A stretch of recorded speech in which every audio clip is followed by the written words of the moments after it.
अच्छा जी, बिस्मिल्लाहिर्रहमानिर्रहीम।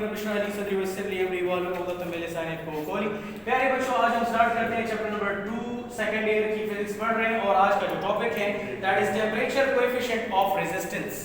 क्या टॉपिक है? Temperature coefficient of resistance.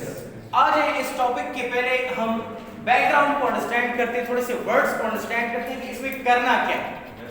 हमारे बच्चों को समझ नहीं आ रही थी कि क्वेश्चन में करना क्या है। स्टार्ट क्लास में और से देखिए, ये क्या है? टेंपरेचर। ठीक है, मतलब हम टेंपरेचर की स्टडी करेंगे। कोएफिशिएंट एक कांस्टेंट क्वांटिटी को कहते हैं, नॉर्मली मैथ्स में हम कहते हैं ना 2x, तो ये 2 कोएफिशिएंट होता है, ऐसे ही था। यस ऑफ रेजिस्टेंस, रेजिस्टेंस किसी मटेरियल का होता है या रेजिस्टिविटी, मतलब किसी मटेरियल की या रेजिस्टेंस या रेजिस्टिविटी हम लोग फाइंड आउट करेंगे, लेकिन किसके टर्म्स में? टेंपरेचर के टर्म्स में। समझ आया? मतलब टेंपरेचर की रिलेशन या इफेक्ट फाइंड आउट करेंगे ऑन विच थिंग? रेजिस्टेंस या रेजिस्टिविटी। गौर से देखिए, मेरे पास एक कंडक्टर है या एक मटेरियल है। चले मैं कहता हूं कि फॉर एग्जांपल हमारे पास एक कंडक्टर है कुछ इस तरह से, ठीक है। मैं कहता हूं कि इस कंडक्टर की इनिशियल लेंथ मेरे पास है, फॉर एग्जांपल इसकी जो इनिशियल रेजिस्टेंस है, रेजिस्टेंस इनिशियल मैंने कहा R0। ये एक कंडक्टर है, इसकी इनिशियल रेजिस्टेंस कितनी है हमारे पास? R0। फिर मैंने क्या किया? मैंने इस कंडक्टर को हीट देना शुरू किया या इसके अंदर से हमने चार्जेस फ्लो करवाना शुरू कर दी, जिसकी वजह से ये जो कंडक्टर है ये हीट अप हो गया। क्या हो गया? हीट अप हो गया। और इसकी जो लेंथ है, इसकी जो लेंथ है वो क्या हो गई? इंक्रीज हो गई। क्या हो गई? इंक्रीज हो गई। अब इसकी लेंथ हमारे पास फॉर एग्जांपल आ जाता है, इंक्रीज हो गई, मतलब इसकी रेजिस्टेंस भी इंक्रीज हो गई। मैंने कहा RT। क्या कहा? RT, resistance after giving some temperature. After giving some temperature क्या रेजिस्टेंस होती है? What is the resistance value after giving some temperature? यहां तक सही हो गया? आगे चलो और से देखिए। अब मुझे ये बताइए कि ये जो पोर्शन है, ये वाला पोर्शन, ये चेंज को रिप्रेजेंट कर रहा है। किसको रिप्रेजेंट कर रहा है? चेंज को रिप्रेजेंट कर रहा है, ठीक है। अब वो चेंज क्या है? उस चेंज को मैंने डेल R से रिप्रेजेंट कर दिया। ये क्या रिप्रेजेंट कर रहा है? ये चेंज को रिप्रेजेंट कर रहा है, ये वाला पोर्शन। इतना चेंज आया है। अब ये मैं नहीं कह रहा, ये एक्सपेरिमेंटली फिजिक्स कहती है। क्या कहती है? एक्सपेरिमेंटली फिजिक्स कहती है। हमने एक्सपेरिमेंटली फाइंड किया है, it is experimentally found that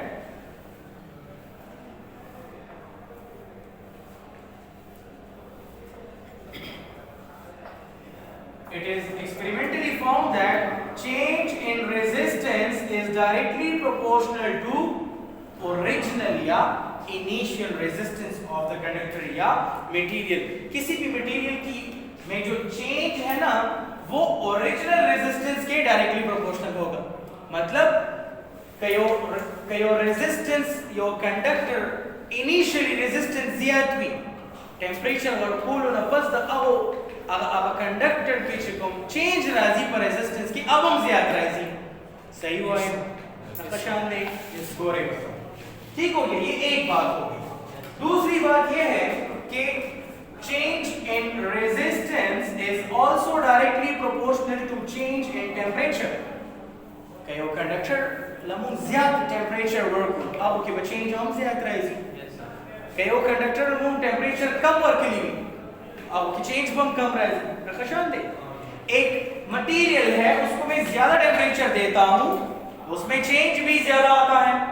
जब किसी मटेरियल को कम टेंपरेचर दिया जाता है तो उसकी रेजिस्टेंस में चेंज भी कम ही आएगी। अंडरस्टूड सी बात है? समझ आ रही है आपको? चलिए, combining equation 1 and 2 we get, दोनों इक्वेशंस को कंबाइन कर लें। इक्वेशन 1 and 2 वी गेट, दोनों इक्वेशन को हम लोग कंबाइन करेंगे, आपको क्या मिल जाएगा? Del R directly proportional to R0 del T। Del R directly proportional to R0 del t। यहां पर इस प्रोपोर्शनलिटी साइन को मैं क्या करता हूं, खत्म करना चाहता हूं, और यहां पर मुझे क्या लगाना होगा, यहां पर मुझे एक कांस्टेंट लगाना होगा, r नॉट del t। क्या लगाना होगा constant, r naught del t। याद रखें यहां पर जो हमारा कांस्टेंट होगा that will be del r equal to r naught del t, लेकिन यहां पर हम जो कांस्टेंट यूज करेंगे that constant will be alpha. वो हमारा कांस्टेंट क्या होगा, अल्फा। याद रखिए प्रोपोर्शनलिटी का साइन और अल्फा के साइन में फर्क होता है। आपको प्रोपोर्शनलिटी के साइन और अल्फा के साइन में फर्क नजर आ रहा है? Look this and this, there is a bit difference, थोड़ा सा डिफरेंस है इसके अंदर, राइट? ओके, अब जरा मैं अल्फा को फाइंड आउट करता हूं कि ये अल्फा क्या होता है। जरा गौर से देखें, dividing r naught del t both hand sides, दोनों साइड को मैं r नॉट del t पे डिवाइड कर लूंगा तो क्या मिल जाएगा, r naught del t alpha r naught del t। यहां पर दोनों साइड पे हमने क्या कर लिया, डिवाइड कर लिया। सो ये ठीक है, मैंने डिवाइड कर लिया तो ये वाला टर्म इस टर्म से कट जाएगा, ये वाला इससे कट जाएगा, यहां पर अल्फा रह जाएगा इस तरह, यहां पर r नॉट del t रह जाएगा, या इसको मैं यूं भी लिख सकता हूं कि alpha is equal to del r divided by r naught del t लिख सकता हूं। अच्छा जी, अब हम देखते हैं कि ये अल्फा है क्या चीज।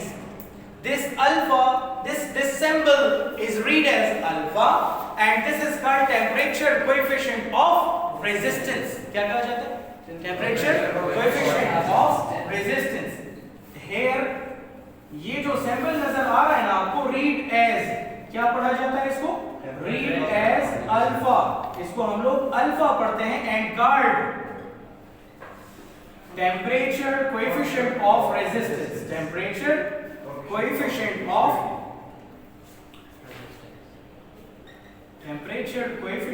of resistance, इसको हम लोग क्या पढ़ते हैं, टेम्परेचर कोएफिशिएंट ऑफ रेजिस्टेंस पढ़ते हैं। आ जाए जरा मैं आपको दिखाता हूं कि इसको हम लोग डिफाइन कैसे करेंगे, टेम्परेचर कोएफिशिएंट ऑफ रेजिस्टेंस को डिफाइन कैसे करेंगे। फॉर्मूले की तरफ जाओ, खुद से डिफाइन करो आपको कि temperature coefficient of resistance of a material is the ratio of change in resistance per unit original resistance per degree rise in temperature, per degree rise in temperature। ठीक है, कैसे डिफाइन करेंगे, आप कुछ यूं डिफाइन करेंगे कि the ratio of change in resistance, the ratio of change in resistance per unit original resistance per degree rise